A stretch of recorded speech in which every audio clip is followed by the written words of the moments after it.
March is bone dry as Loveland finally caves, closing its acreage to uphill travel. Phil Lindeman, Krystal, 93 News. March has been unusually dry after a record February with just 14 inches of snow this month at Breckenridge, tied with Copper for the most in Summit. That's less than 1/8 of last month's total when Breck got 120 inches and short of last year's March total by 95 inches.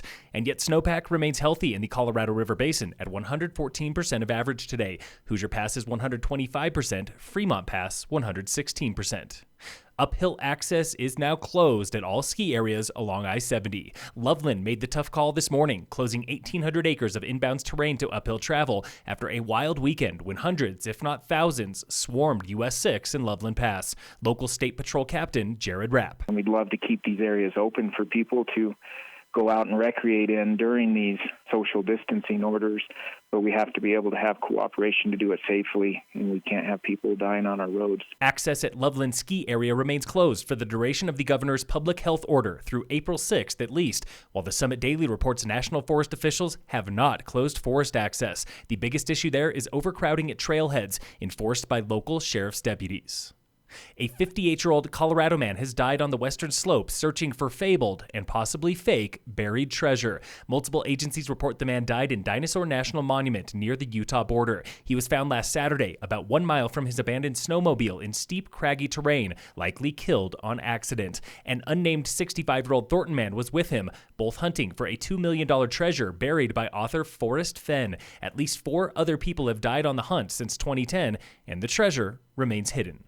The latest now on COVID-19 across the country, as 1 in 3 Americans are forced to stay home by order of state health agencies. They're streaming Krystal 93 in Dallas-Fort Worth today, where Dallas Morning News reports Mayor Eric Johnson yesterday joined Denver, New York City, and more with a stay-in-home order for nearly 1.4 million residents, as 169 people in Dallas and 857 across Texas test positive for coronavirus. In Colorado, the number is even higher. The state reports 912 cases today and 11 fatalities, up from 7 on Monday. Summit County reports 10 cases with no fatalities.